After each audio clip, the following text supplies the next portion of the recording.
Welcome to the woods.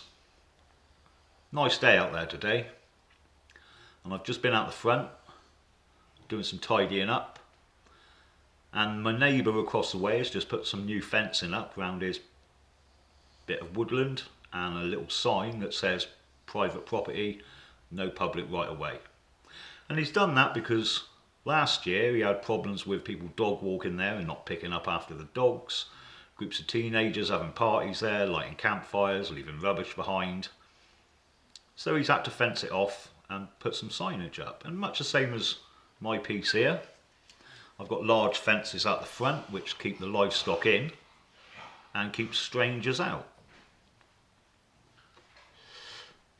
And that doesn't mean dogs. That doesn't mean I don't allow people here. I allow my friends here, I allow my family here, and I have rules when people are here. No picking of the wild flowers or the plants that are growing, no disruption of wildlife habitat. Don't bring a dog because I've got 7, and so there's rules in place. And we all do that. In your house or your home, not only will you have rules in place, but over a period of time, you'll make that house into a home. So you'll decorate it to your taste. You'll pick a colour scheme for it, or more to the point, your wife's going to pick a colour scheme for it. And you will add bits to your home that you like, that are to your taste, and things that are going to be helpful for you and your family. And we all kind of understand that that's not the same for everyone. That Tom up the road might have decorated his house in a completely different way. And he may very well wonder why you haven't got a much bigger TV, because his is huge. And you might wonder why he doesn't use a hot water heater instead of a kettle. So everyone's different. And everyone tailors their house to themselves and their family. We all do this. This isn't a political left or right thing. This is just life. But if we extrapolate that out and apply it to the country, which is our country, it's where we live, it's our home,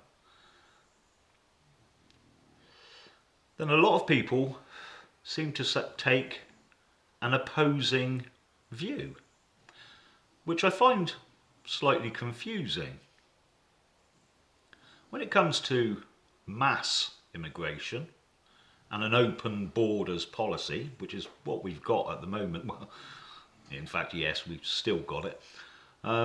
There's a lot of people in the country that think that that's the right thing, that immigration shouldn't be limited, that anybody should be able to come here, and the border should remain open to anyone. And yet, this isn't what they do in their own lives.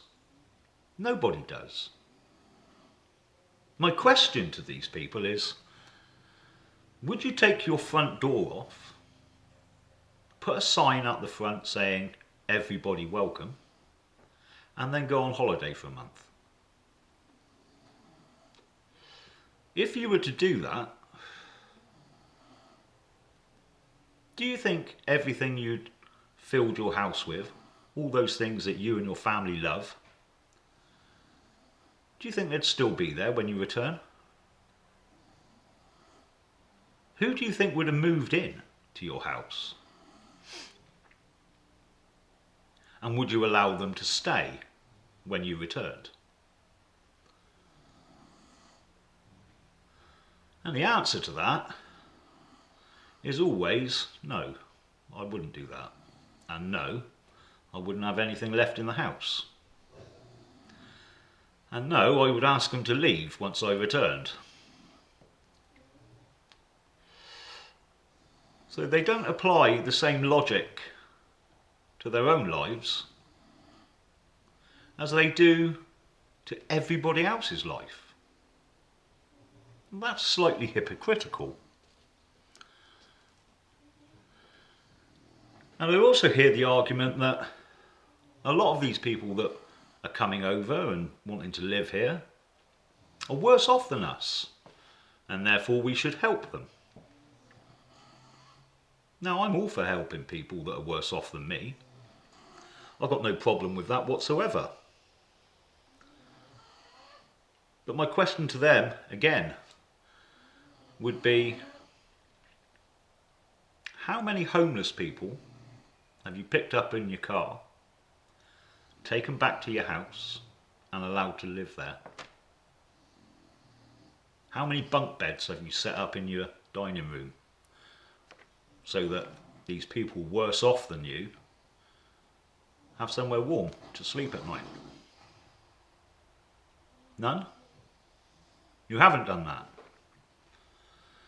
So do you really believe that you should open up your home to those less fortunate than you? Or do you believe that as long as you're okay and it doesn't affect you, that should happen?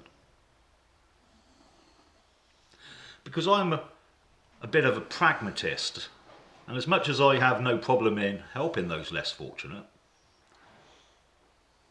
I think probably a better way of doing it would be to give money to the charities I believe are helping the causes I believe in. And maybe looking at ways we can help these people in their own country so that they don't have to leave. Surely that would be a much better way.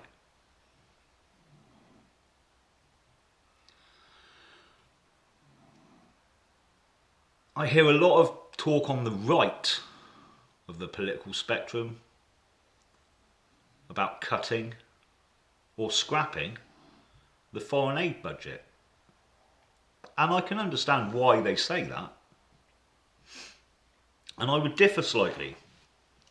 I have no problem with a foreign aid budget. In fact, I can see no reason why it couldn't be increased. If the money's spent wisely on helping people in other countries who are worse off than us, and in order that they don't have to leave their own country,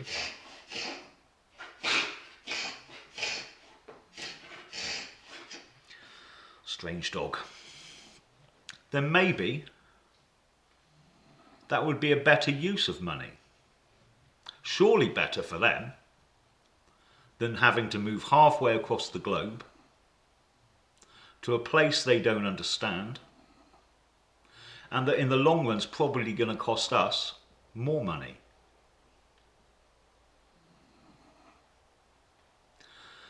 And the problem I've got with the hypocrites and the people that would do to the country what they wouldn't do to themselves. They wouldn't allow the people in their homes. They won't take their front door off and allow just anyone in. They won't take the homeless off the street, but expect the country to do that. My problem with these hypocrites is that it's now got us to a position where we have taken the door off. And the things we filled this country with, the things we built for us and our family, that my father and his father and his father before him and your great, great, great, great grandfather, the things that they achieved for us are now being denigrated, destroyed, the same way they would be if you allowed people into your home who had no respect for you. So my question to the hypocrites would be, If you allowed someone into your home and they were disparaging of the way you decorated it, that they laughed at your family heirlooms and smashed them, that if they told you that you had no rights in your home and that your rules stood for nothing, and that now you would have to do everything to make them happy, what would you say to that guest? Really? Would you ask them to leave? And how long would it take you? Speak to you later, people.